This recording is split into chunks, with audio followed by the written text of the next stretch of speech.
Pour moi, la biodiversité, on va associer ça à la curiosité. Je trouve que c'est intéressant d'avoir toujours en arrière-plan un petit côté observation, recherche, développement, parce qu'il y a toujours des choses à découvrir et de ces choses découvertes, eh ben, on en tire des enseignements et peut-être des actions nouvelles, etc. Et c'est ça qui m'intéresse dans le programme Biodiversidé, et puis de partager avec des gens qui sont compétents dans leur domaine, par exemple des entomologistes, des ornithologues, des agronomes, et tout ça, tous ces savoirs réunis, ben, ces échanges d'idées permettent d'arriver à comprendre mieux le milieu dans lequel on se trouve. Dans les années 90, j'ai planté peut-être à peu près 2 km de haies, mais alors une haie diversifiée avec plein d'essences entre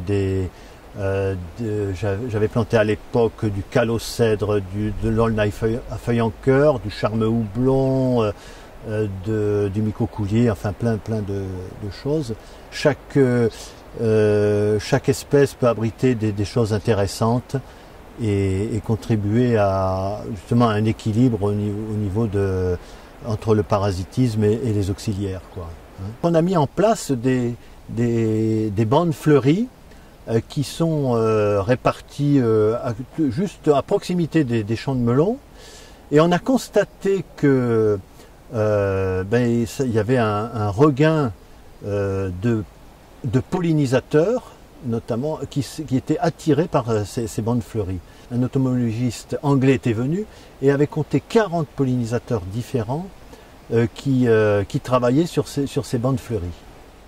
On en a conclu que c'était intéressant de mettre des bandes fleuries tout près des champs de melons. D'une part, ça stimule les abeilles, ça stimule les pollinisateurs sauvages, et tout ça, c'est bénéfice pour la nature et pour le melon. J'ai la chance, je peux dire ça comme ça, d'avoir des parcelles qui sont dans la zone Natura 2000. Ce qui fait que moi, ça me permet d'observer beaucoup d'oiseaux, de plantes aussi, un petit peu rares.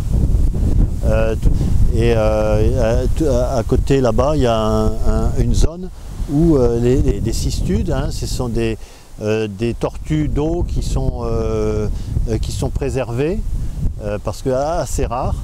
Et j'ai mis des bandes enherbées tout le long des marais pour qu'elles puissent se reproduire. Alors la biodiversité, c'est aussi la biodiversité cultivée, en faisant plusieurs cultures sur l'exploitation.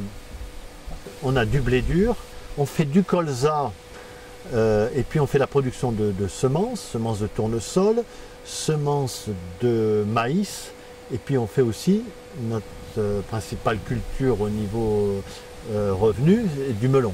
Je préserve aussi une partie d'exploitation, à peu près 5 à 5 hectares en jachère, ce qui permet de laisser faire un peu la nature de ce point de vue-là, sur ces endroits-là, pour arriver à un équilibre. Finalement, c'est ça, c'est arriver à un équilibre entre les auxiliaires et les parasites et les cultures pratiquées.